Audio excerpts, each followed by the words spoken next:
spending like $5 million on the absolute most advanced enterprise AI software in the world.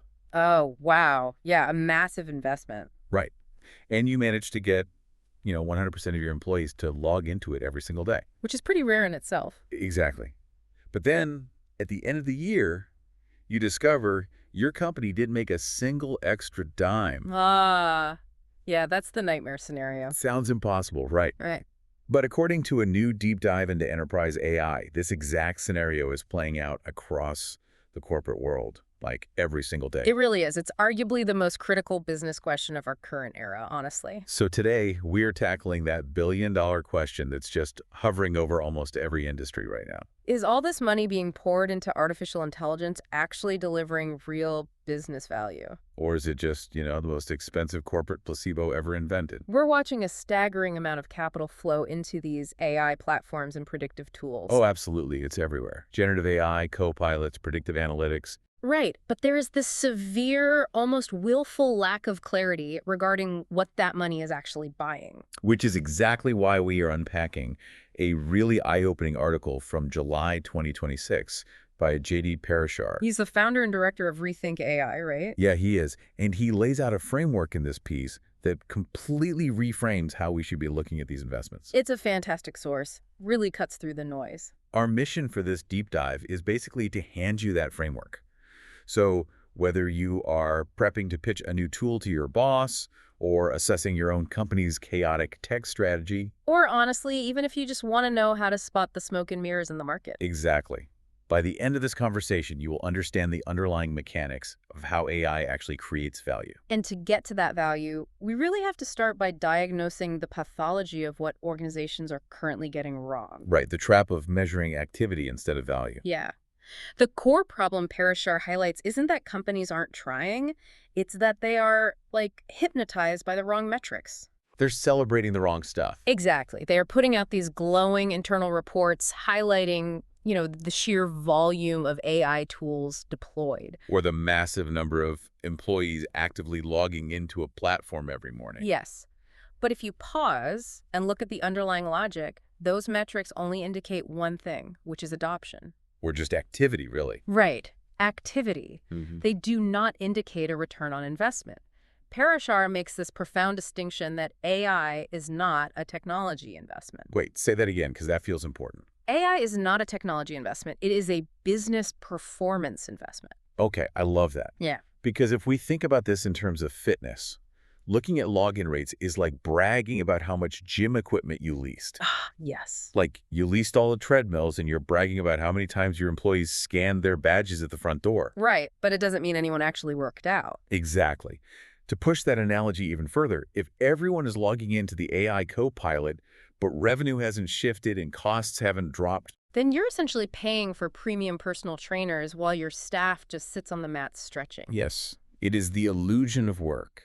That captures the danger perfectly. I mean, you can have incredibly high engagement with a tool, Right. But if it takes an employee the exact same amount of time to complete their workflow and the quality of their output is totally stagnant, your ROI is zero. You just added an expensive layer of friction to their day. Exactly.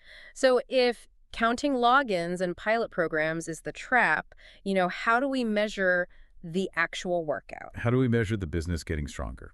Well, Parashar argues that a successful AI initiative creates a multidimensional return on investment. And he breaks this down into 5 distinct dimensions, right? He does. 5 specific areas where AI should create value.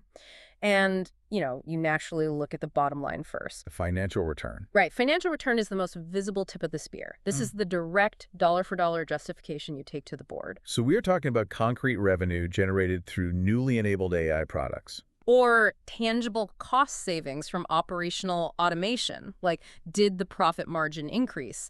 That is the ultimate litmus test. But those bottom line dollars rarely show up on day one. No, almost never. Before revenue shifts, something else has to change first, which is how people spend their hours. Which introduces the second dimension of value, productivity ROI. Because productivity gains are usually the leading indicator that the financial needle is going to move eventually. Exactly. Productivity is the canary in the coal mine for AI success.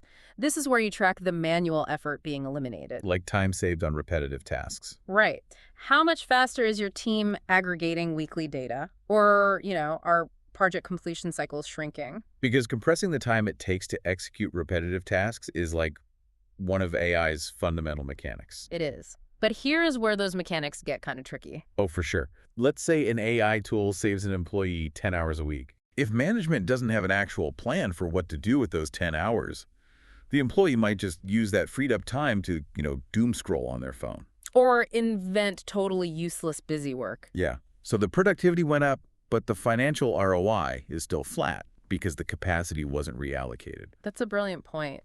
Productivity is just potential energy. Right. It only becomes kinetic. It only becomes a financial return if the organization actively channels that freed up time into higher value work. Which naturally leads into the third layer of Parashar's framework, right? Yes. Decision ROI. If your people aren't bogged down in repetitive tasks, they should be using that time to make better, faster choices. And this feels like a much harder thing to measure. I mean, how do you quantify a better decision? Well, you measure the fallout of the decision. AI excels at finding patterns in massive data sets that humans simply cannot process. So you're looking at things like better forecast accuracy. Exactly. Forecast accuracy, demand planning, risk assessment. Okay, I see. If your predictive AI flags a subtle supply chain disruption, say 3 weeks before a human analyst would have caught it. The financial impact of navigating around that bottleneck could literally pay for the entire software implementation in one day. Absolutely. It's massive. And those internal decisions eventually have to leave the building and interact with the real world. Which brings us to the fourth dimension, the customer ROI.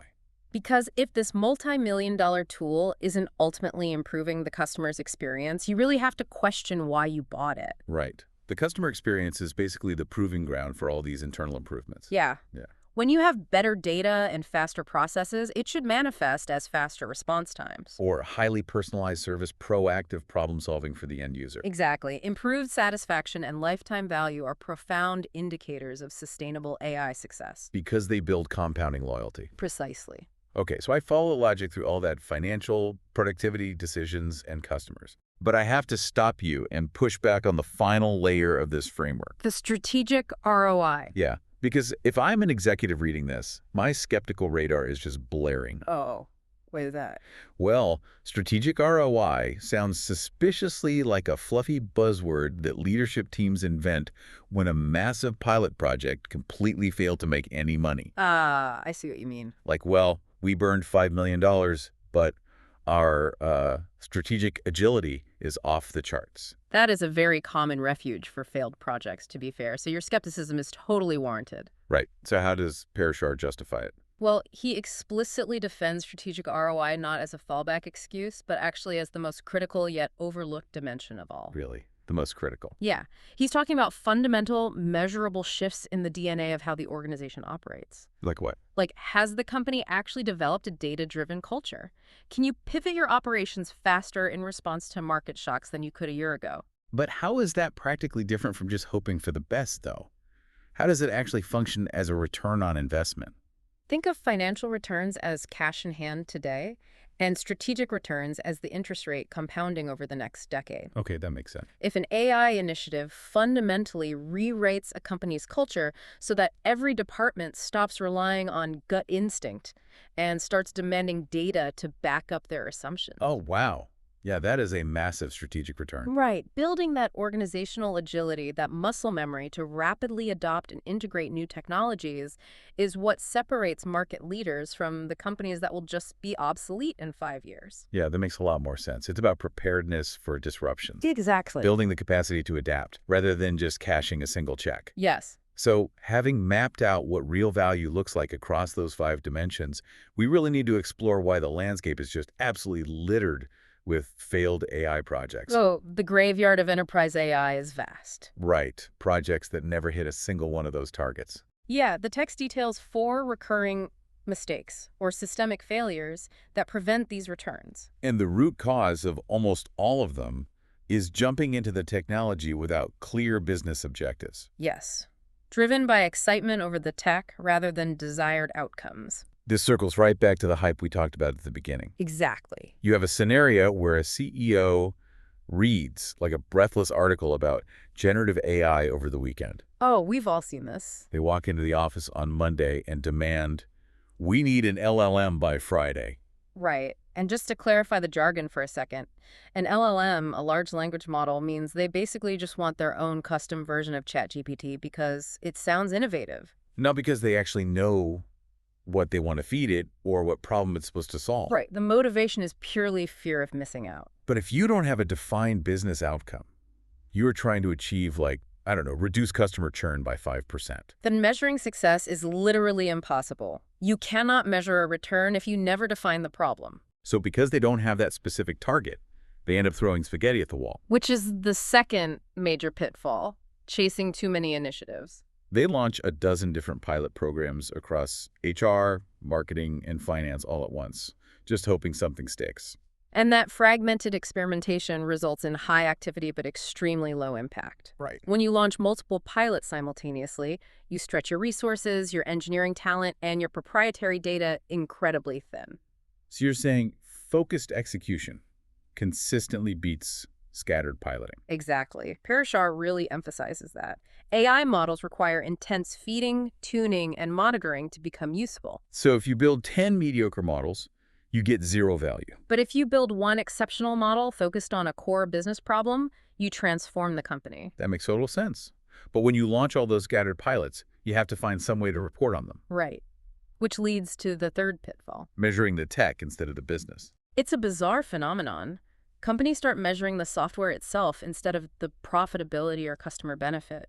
Think about the last major software rollout at your own job. Yeah. The emails you get from IT are always celebrating like 99% system uptime or successful server migration. Right. They rarely tell you if the sales team actually closed more deals because of the new software. Well, technology metrics are vital for the engineering team to keep the lights on, obviously. Sure, yeah.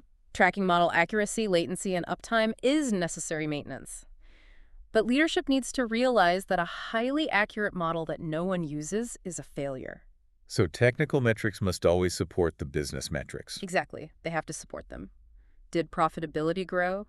Did efficiency increase? They can never replace them. Which brings us to the fourth pitfall, and honestly the most fascinating mechanism of failure in the entire source material. Ignoring change management. Yes. Forgetting that people were the biggest multiplier of AI success. It's so true. You can buy the most sophisticated algorithm ever coded, but if the humans using it are culturally or operationally unprepared, the ROI will completely crater.